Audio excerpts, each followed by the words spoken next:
Je n'ai jamais eu aussi peur de toute ma vie. J'ai enfilé ma tenue de basket avec des mains tremblantes. Mon cœur battait la chamade. Je n'ai jamais porté de vêtements aussi ouverts avant. Ça faisait tellement longtemps que je me cachais des autres. Mais maintenant, toute l'école connaîtra mon secret. Salut, je m'appelle Teresa et j'ai 16 ans. Pendant très longtemps, j'ai caché un petit secret à tout le monde autour de moi. Enfin, c'est plutôt un gros secret. La taille de mes hanches géante. J'étais très complexée par rapport à ça. Je portais que des vêtements amples. Et je me changeais que quand personne ne me regardait. Tout le lycée se préparait pour le bal d'hiver.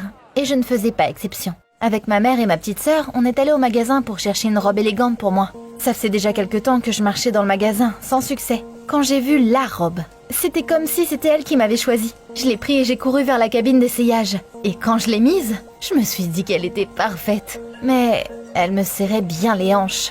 J'étais vraiment très déçue parce que la robe était tellement belle. Mais quand ma sœur est arrivée, j'étais ravie parce qu'elle s'est acclamée. « Comme t'es belle !» Et puis ma mère m'a vue. Et elle a tout gâché. Elle m'a dit « Ça ne te va pas du tout, tu ne vois pas? On a toutes des hanches énormes dans notre famille. On doit les cacher. » Ah ouais, j'ai failli oublier. C'est vraiment un truc de famille. Ma mère aussi portait des vêtements amples. Et même ma petite sœur qui n'avait que 13 ans commençait déjà à avoir honte de ses formes arrondies. J'ai essayé de raisonner ma mère, mais je n'ai pas réussi. Elle m'a juste critiquée avant de me dire que la robe était moche. Puis elle est repartie chercher quelque chose pour moi, sans demander mon avis. Je voulais pas enlever ma robe, donc je suis pas sortie de la cabine d'essayage. J'ai essayé de profiter des dernières secondes près du miroir, quand d'un coup, c'est Trevor! Dans le reflet du miroir, j'ai vu mon camarade de classe me dévisager. Je ne comprenais pas pourquoi il me regardait comme ça.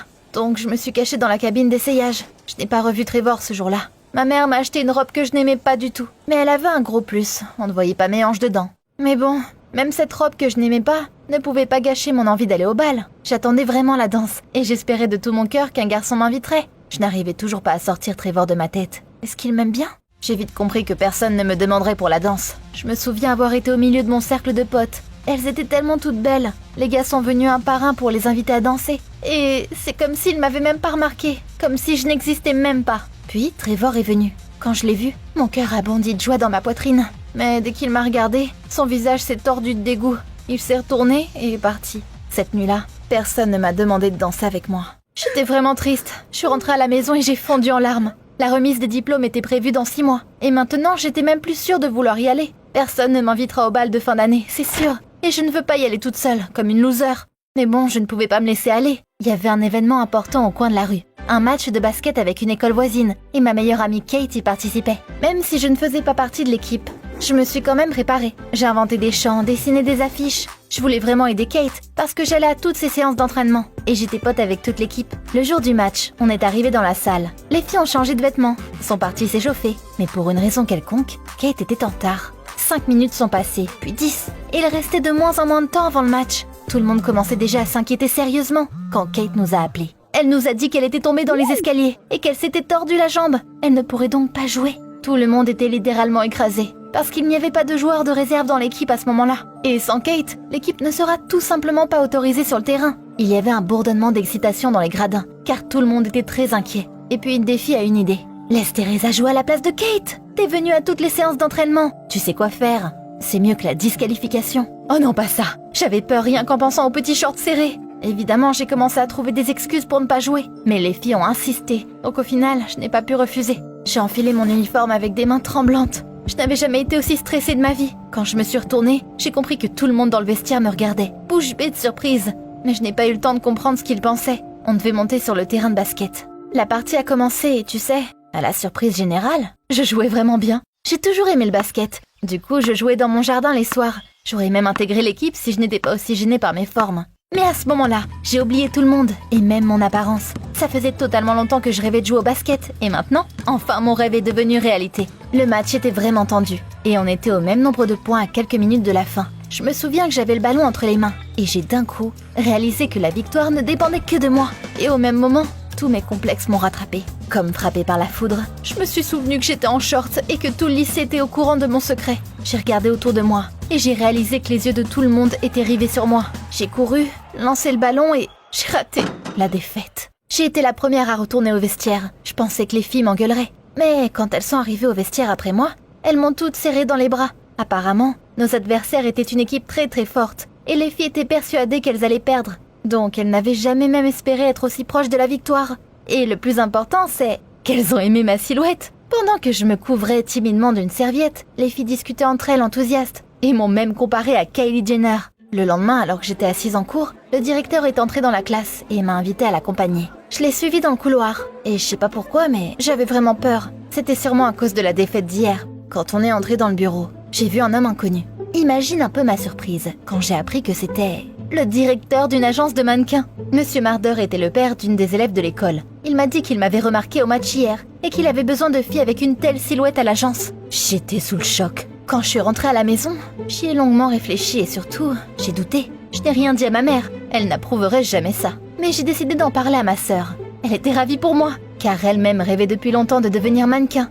Et elle était très triste parce qu'elle pensait qu'avec notre silhouette, on ne pourrait jamais réussir. C'est comme ça que ma carrière de mannequin a commencé. Je suis allée à l'agence, j'ai signé un contrat. Ils m'ont fait un portfolio. Ça m'a fait bizarre de ne pas avoir honte de mon propre corps, qu'au contraire, tout le monde autour de moi l'admirait, me comblait de compliments. Ma confiance en moi grandissait de jour en jour. Mais tout le monde ne comprenait pas ma particularité. Il y avait aussi des gens toxiques. Une fois, je suis venue au casting d'une marque de mode stylée, et j'ai vite vu que j'étais la seule fille ronde. Toutes les autres modèles maigres me regardaient comme si je m'étais trompée de salle. Juste avant le casting, j'ai entendu une fille. Je connais bien le directeur de casting. Il a besoin d'une fille mince, pas de grosse. Elle n'a pas dit non, évidemment, mais elle m'a bien regardée. Je n'ai pas ma place ici. J'étais vraiment énervée, donc je voulais rentrer chez moi. Mais je me suis souvenue que ma petite sœur m'attendait à la maison. Elle croyait en moi. J'ai donc vaincu mes peurs. Je suis restée. J'ai passé le casting la tête haute et je l'ai remporté. J'étais la seule choisie parmi des centaines des plus belles filles. Oh, j'étais aux anges. La séance photo était tout simplement géniale. Les photos ont été publiées dans un magazine de mode. Des banderoles avec moi étaient accrochées dans toute la ville. Mais le plus important, une grande banderole accrochée juste devant mon école. Absolument tout le monde l'a vue. Maman était contrariée parce que je lui avais rien dit. Et elle était aussi terriblement surprise que quelqu'un puisse aimer nos formes. Au lycée, je suis vite devenue très populaire. Absolument tout le monde voulait être pote avec moi. Et il y a même des gens qui demandaient de prendre une photo avec moi. J'ai continué à aller à des castings, à me faire prendre en photo par des photographes sympas, me sentant chaque jour de plus en plus en confiance. Donc à un moment donné, je me suis dit que je n'allais plus me cacher sous des vêtements amples. Je ne porterai que ce que je veux. Et puis, il y a eu un appel d'une agence qui a tout changé. On m'a proposé de participer à un concours de beauté locale. Bien sûr, j'ai tout de suite dit oui. Le jour du concours, je me suis préparée puis j'ai attendu. Mais le concours n'était pas du tout ce à quoi je m'attendais. Encore une fois, j'étais complètement seule parmi des centaines de belles filles parfaitement minces. Et encore une fois, elles me regardaient toutes avec dédain, voire dégoût. Sous les yeux des autres modèles, ma confiance fondait comme neige au soleil. Et les réalisations passées n'avaient plus aucune importance. Je faisais les 1000 pas derrière le rideau, ne comprenant pas du tout s'il valait même la peine de participer. Peut-être que je devrais rentrer à la maison. Pourquoi je suis venue ici déjà? Je me souviens être partie récupérer mes chaussures à talons pour aller sur scène. Quand j'ai vu du verre brisé à l'intérieur? Ah ouais, mes concurrentes ne reculeraient devant rien pour gagner. Non, après ça, je pouvais tout simplement plus continuer. J'ai eu les larmes aux yeux pendant que je faisais mon sac. Puis je me suis précipitée vers la sortie. J'ai failli partir, mais au dernier moment, un miracle s'est produit. Littéralement à l'entrée du bâtiment, j'ai croisé ma mère et ma sœur, qui étaient venues me soutenir. Et tu ne croiras pas ce qu'elle portait. Un jean moulant. Ma sœur était à l'aise, mais alors maman? Elle avait toujours été très mal à l'aise avec son corps et portait normalement des vêtements amples pour cacher ses hanches. Je peux même pas imaginer le courage qu'il lui a fallu pour vaincre ses peurs. Je regardais ma maman toute fière et ma petite sœur me regardait avec admiration. Et je me suis rendu compte que je ne pouvais pas les décevoir. Malgré ma peur et mes doutes, je suis revenue au concours. Je suis montée sur scène et j'ai gagné la couronne. J'ai donc compris que grâce à moi, tout le monde dans la famille est devenu un peu plus confiant. Même ma mère qui nous avait inculqué ses complexes. Et aussi que rien ne m'est impossible. Du coup, le bal de fin d'année arrivait. Avec l'argent que j'avais gagné au concours de beauté, j'ai pu acheter la robe que j'aimais tant il y a 6 mois. Et j'étais magnifique dedans. C'est drôle de me rappeler à quel point j'étais inquiète que personne ne m'invite au bal. Maintenant, j'avais carrément le choix parmi toutes les invitations, même Trevor. Mais je n'ai accepté aucun des gars. Il ne m'aimait pas quand je portais mes vêtements amples. Donc, il ne me méritait pas maintenant que je suis cool. Le bal a été la meilleure soirée de ma vie. Et j'ai vraiment passé un bon moment avec mes potes. Et à la toute fin, j'ai même été choisie comme reine du bal. Toutes les portes étaient ouvertes pour moi. J'ai aidé ma sœur à trouver un travail dans une agence de mannequins, comme elle en rêvait. Et j'ai lancé mon propre blog pour aider les filles comme moi à prendre confiance en elles. Maintenant, je suis prête à partager la leçon que j'ai apprise. N'avoir peur de rien. Profiter de toute opportunité que la vie offre.